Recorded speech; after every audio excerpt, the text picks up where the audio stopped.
Hey guys, and welcome to the Working Money Channel. So popular opinion suggests we are in a bull run. Guys, I saw this from Martin Volk. Expect volatility. Bitcoin futures open. Interest surges to new all-time highs. Now, with a bull run comes futures contracts. And of course, with futures contracts comes volatility as well because people are now placing bets on where Bitcoin will go. So Bitcoin futures open interest surges to new all-time high. Bitcoin has been seeing relatively quiet price action throughout the past few weeks, with the cryptocurrency primarily trading within the upper 11,000 mark region, and its bulls and bears reach an impasse. During this consolidation phase, futures traders have been opening up a significant quantity of positions, signaling that they anticipate the benchmark crypto to make a large move in the near term. This has driven Bitcoin futures open interest to fresh all-time highs of over $5 billion, marking a full recovery from the massive hit that it took following the mid-March meltdown.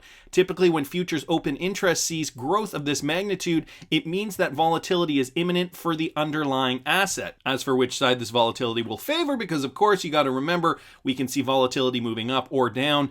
Bitcoin's strong weekly close post yesterday seems to indicate that bulls will ultimately prevail over bears. So what they're suggesting is a bullish trend for Bitcoin, another type of volatile move like we saw here, okay, strong moves up where we'll see Bitcoin probably place hundreds of dollars, if not thousands of dollars worth of gains in the next little while. And it's not unlikely, guys, because you got to remember this formation up here, okay, making higher lows, higher highs, is similar to what we saw even just back here. Let me just place some bars on here just to show you guys the pattern. I'll put some bars here. Okay, after we saw this significant trend upward, we saw the same kind of pattern here, and even if I just put this fractal right over that, all right, you can see that that pattern looks similar, and we're seeing it again. Okay, how long it'll take for it to travel up is anybody's guess. It still could be a while, but in the near term, we are still looking very, very bullish for Bitcoin. And if you look up here, you can see that that level actually does indeed match up with this here. So you could see that it could indeed touch that almost $14,000 mark. And then the next move up from there is about 20,000 per BTC. So what does this mean for XRP? If you bring up XRP, still nothing to write home about, still kind of trending in this same kind of pattern that we've been seeing for the last little while. I pointed out the inverse head and shoulders yesterday for XRP. It came down a little bit. I got XRP on the hourly right now, by the way. Came down a little bit, but still trying to make its way up again. We're going to need to see that Bitcoin shift before we start to see any of the other cryptos really kind of move in any meaningful direction. That's my opinion on the market at this moment. It's good because, you know, trading these speculative cryptos, we can only guess where they're going to go. A lot of us think we can pinpoint it. A lot of us think, oh, I know that this is going to do this because of this. But ultimately, we're at the mercy of Bitcoin. The only thing we can really predict is Bitcoin's move, and those of us who hold alts will be in for the ride. Not only that, I saw this article here regarding the Bitcoin rich list and how that has reached all-time highs. So there are more than 2,000 addresses holding over 1,000 Bitcoin, potentially reflecting increased interest from institutions and from high net worth individuals. So at press time, 2,190 addresses contain 1,000 or more Bitcoin, according to data compiled by BitInfo Charts. The previous record was 2,184, so only 6 less wallets, and that was on September 28th, 2019. Bitcoin's price was $11,700, up 0.28% from the previous 24 hours. Okay, so what does this tell us? Very, very healthy interest in Bitcoin right now. A lot of institutional investors, and they're saying big players in the space, are holding their Bitcoin, waiting for that price to rise even further. $11,000, not even that level at which people are looking to necessarily trade at. They think it's going to go higher based on these statistics. Okay, and we can see this has been a significant resistance level. So we're just under that. So once we pierce that, next level again, as I said before, up here is about 13,900. So that's interesting news. Also, this was brought to my attention by XRP Crypto Wolf. XRP daily active addresses are increasing and are relatively high according to cryptocurrency analytics platform Sentiment. So we're seeing an all-time high for Bitcoin addresses holding over 1,000 Bitcoin. And we're also seeing XRP's daily active addresses on the rise, despite rally hitting the pause button. And again, this rally is paused across the entire crypto space because Bitcoin isn't moving. XRP, the third largest cryptocurrency by market capitalization, has seen an uptick in daily active addresses in spite of its rally hitting the pause button. According to the cryptocurrency analytics platform Sentiment, XRP is only one of the few altcoins that are currently displaying such a bullish divergence. So that's good to note too. XRP, one of the only ones displaying this specific characteristic. The number of XRP's DAA recently climbed to a 7-day high of 9,499 on August 24th, despite the coin retracing 9.2% over the last week. XRP registered the highest number of DAA, 70,944, since its creation on February 13th. For comparison, the cryptocurrency had only 50,583 active wallet addresses when it hit its lifetime peak of $3.11 on December 28th, 2016. So only 50,500 active wallets, and now up significantly since then. For those of you guys who do not know this resource, this is the XRP rich list, and you can go to it. I'll link it in the description, obviously, ledger.exposed. It's a resource that I always like to go back to because these numbers are constantly in flux, okay? It shows you the accounts, the percentage of accounts that hold XRP, and what percentage holds what amount, so you guys can see where you fit in. If you hold over 15,000 XRP, but under 22,000 XRP, you would fit in the 4% category of people holding that many XRP.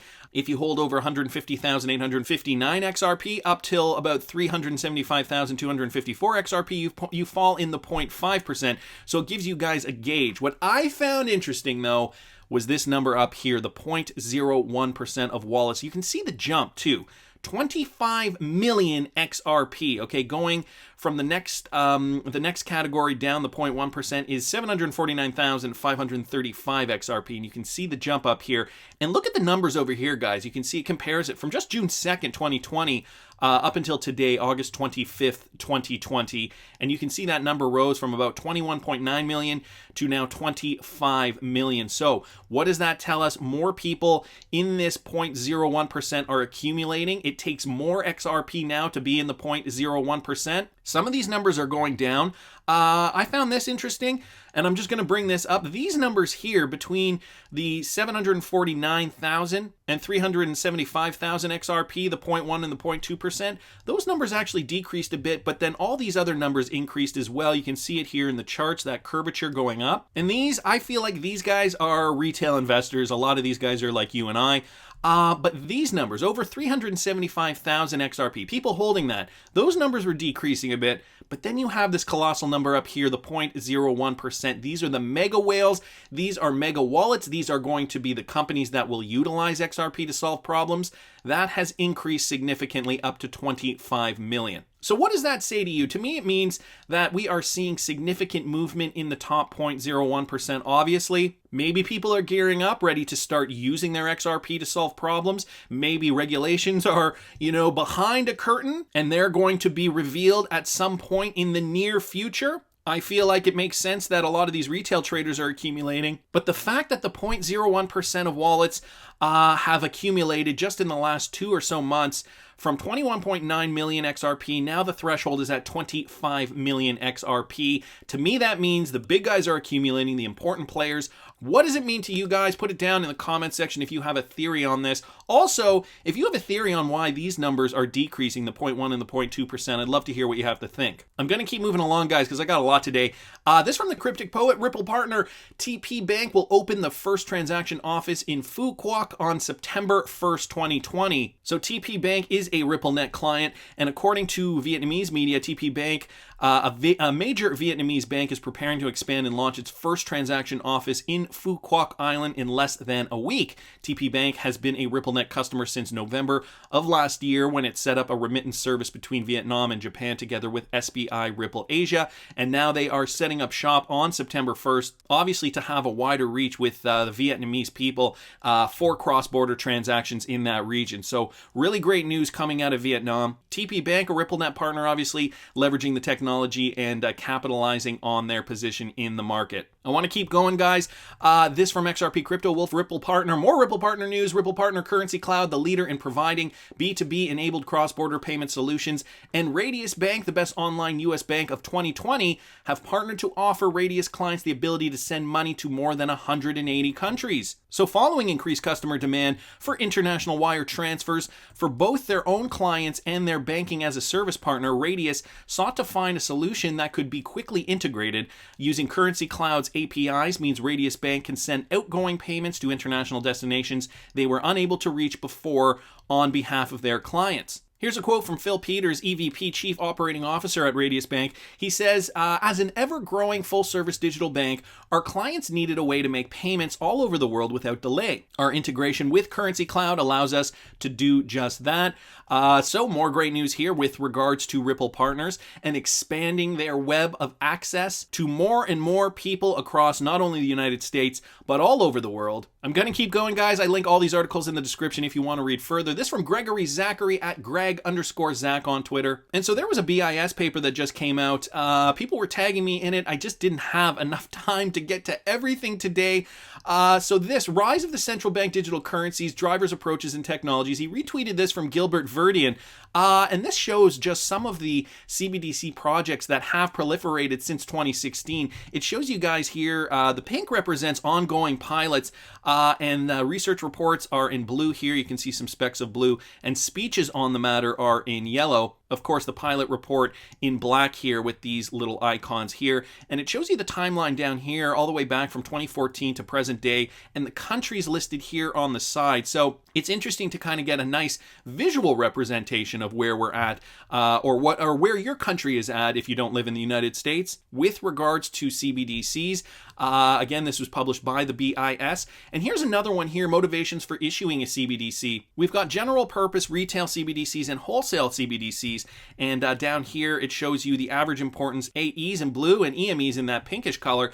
So it breaks it down by category here: payment safety and robustness, payment efficiency for domestic payments, financial stability, monetary policy implementation, payment efficiency, cross-border payments, which is where we're going to see XRP being leveraged mostly, and financial inclusion over here. So that with regards to general purpose, and you also have the same categories here for wholesale CBDC. So something interesting to peruse there. I wanted to thank Gregory Zachary for tagging me in that. We got another one here, guys. This from the Cryptic Poet, just in. Ripple partner MoneyGram expands mobile wallet capabilities and leading position in Africa with new strategic partnerships. We heard just the other day that they were partnering with Airtel. And now we're hearing that the global leader in cross-border P2P payments and money transfers announced 4 mobile wallet and fintech partnerships that gives the company access to mobile wallets in 28 markets in Africa, creating the largest footprint in the industry. As mobile money adoption rapidly grows in Africa, these new partnerships with Airtel,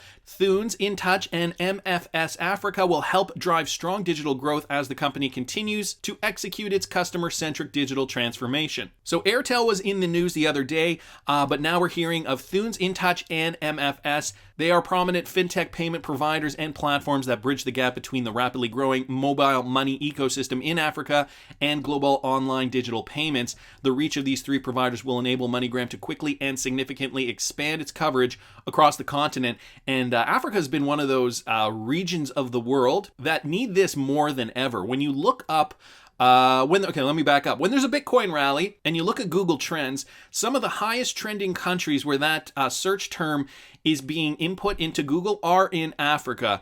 It's because there is a need to, well, there's a need for a lot of things in Africa, but they do have a problem with their financial system. It isn't easy to get money from person to person. And so in a lot of circumstances, many African people have sought out alternatives like Bitcoin to transfer value. But of course, the cryptocurrency market is ever evolving. And so now there are more choices than ever with regards to cryptocurrency to transfer value. But that aside, the fact that now MoneyGram is coming in, partnering with these companies. Obviously, we know MoneyGram is a partner with Ripple. Obviously, we know that MoneyGram will use XRP for ODL. So this in itself could really change the landscape for Africans to transfer money if it is indeed quicker, easier, cheaper. and frictionless. That, I think, is going to be the most important thing with regards to this particular region of the world, the frictionless payment system that can allow them to transfer value efficiently, effectively, and cheaply. I think that that is going to be key for many African citizens. Anyway, just wanted to mention that, guys. I will link this in the description. Gonna keep moving along here.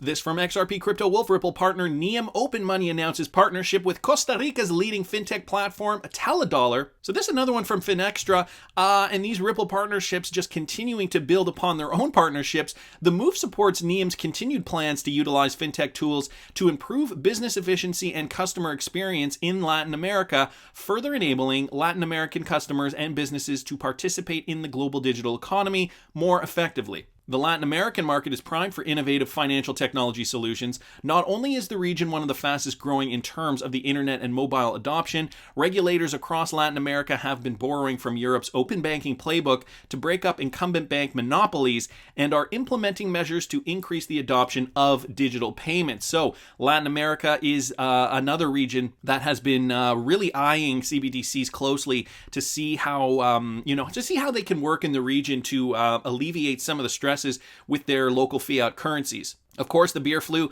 has further exacerbated fintech growth, with many turning to fintechs to maintain service levels amid the pandemic or to come out of this crisis with better digital offerings than before.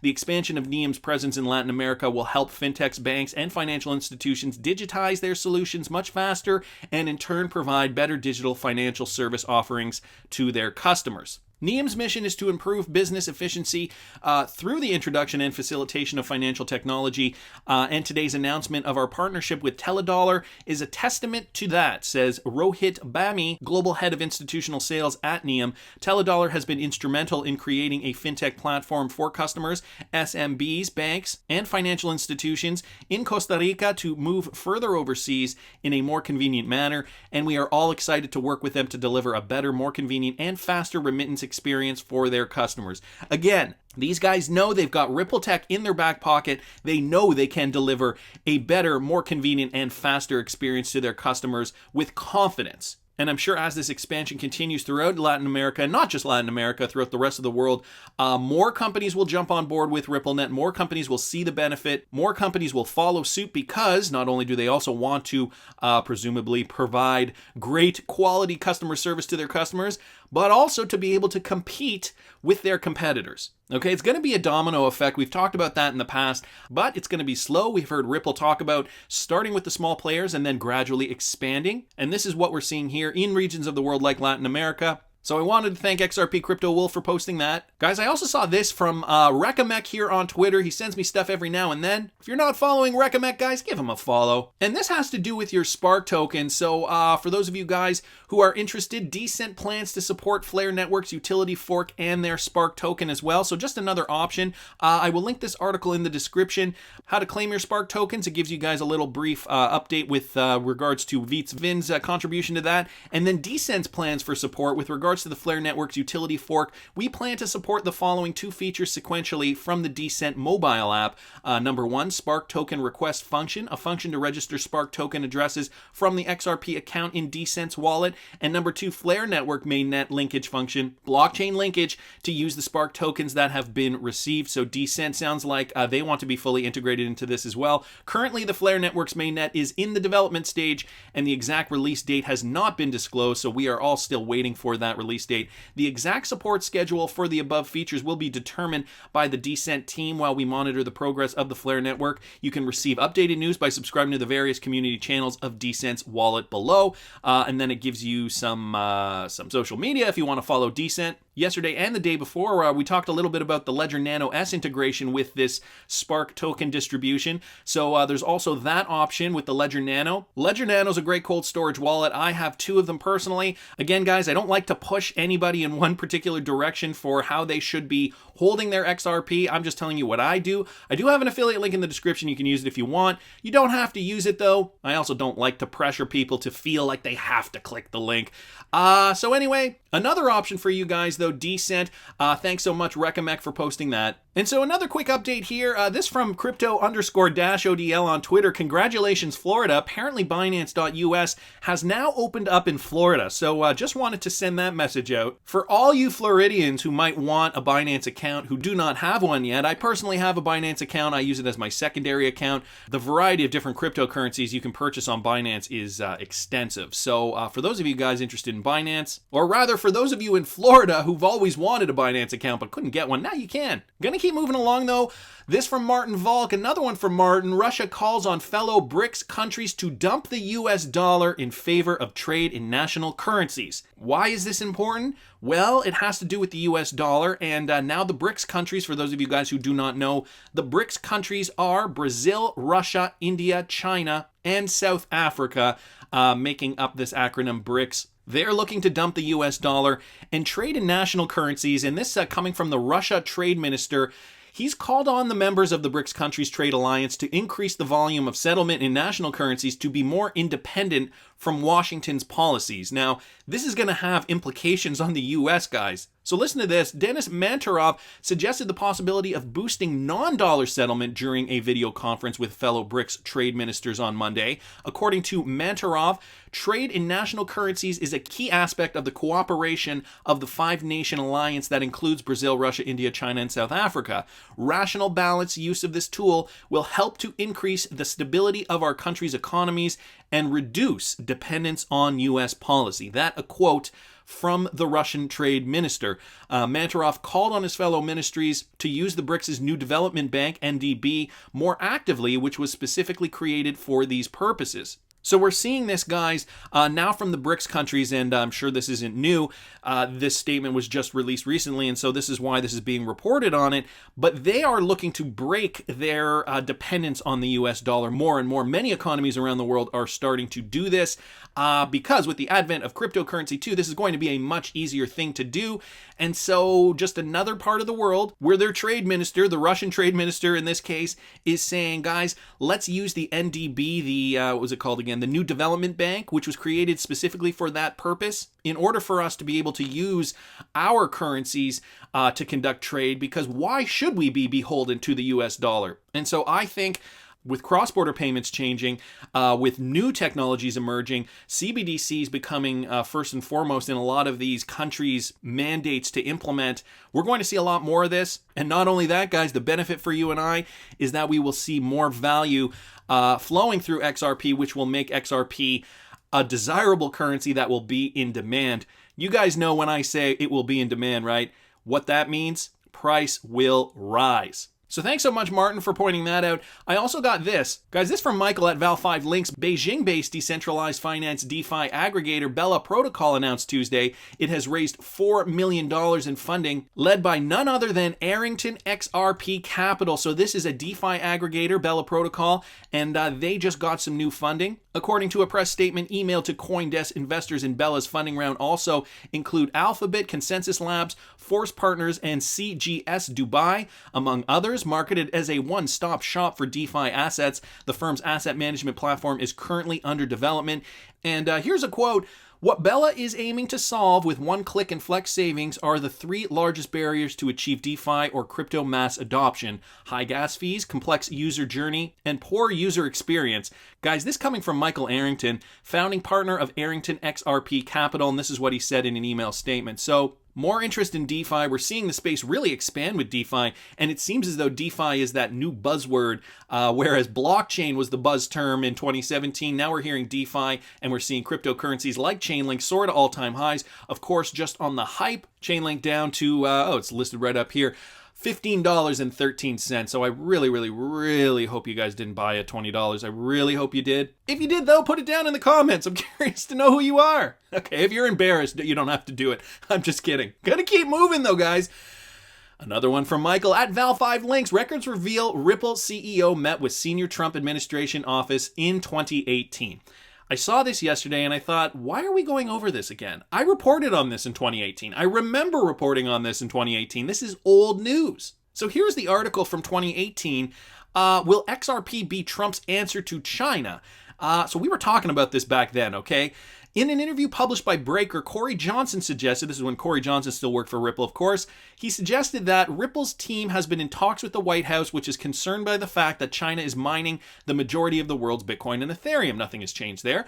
There's clearly a lot of homework going on. The White House in particular seems to be thinking about what it means to have 80% of Bitcoin mining taking place in China. Johnson declined to mention names, but said we're in regular talks throughout Washington and we meet with regulators as well as politicians.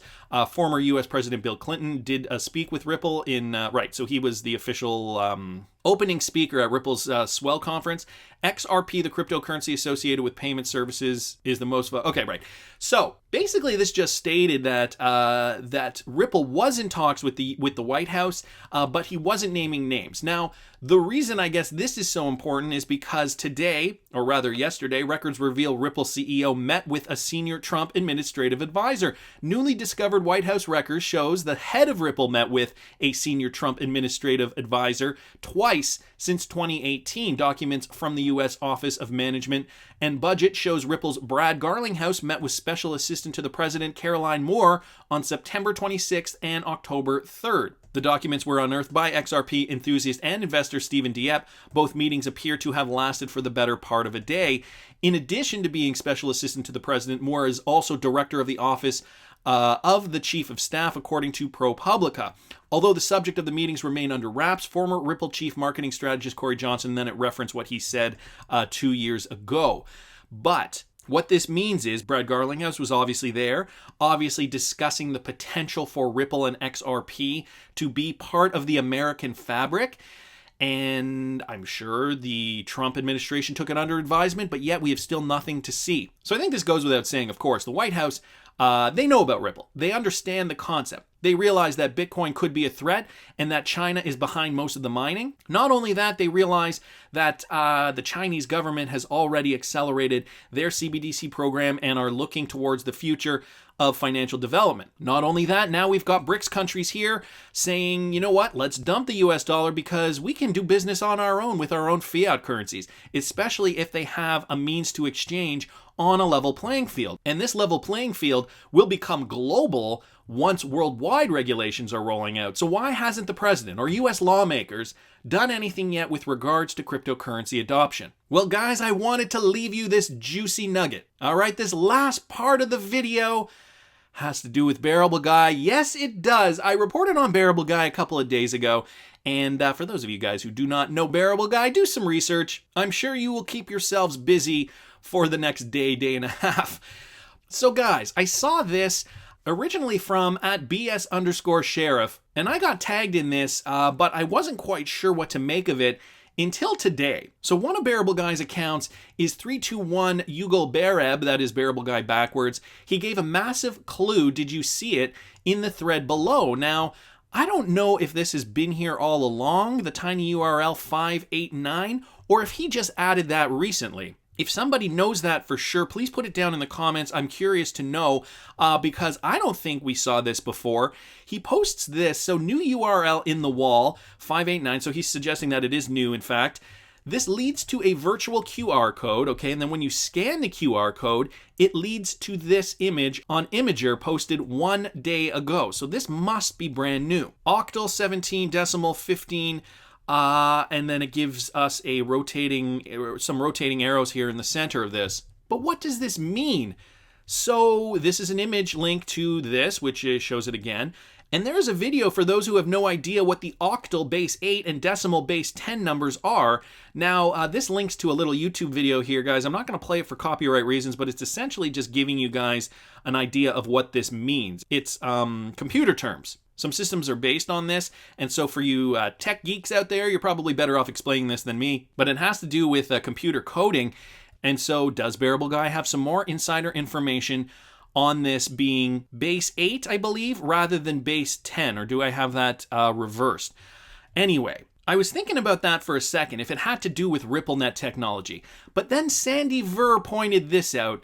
Great find. This is the key to solve the numbers given back in April. Invert the order, convert from octal to decimal, and convert the letters. And what you have is ship to shore. So we have Bearable Guy's Twitter over here with the numbers 23, 10, 11, and 20.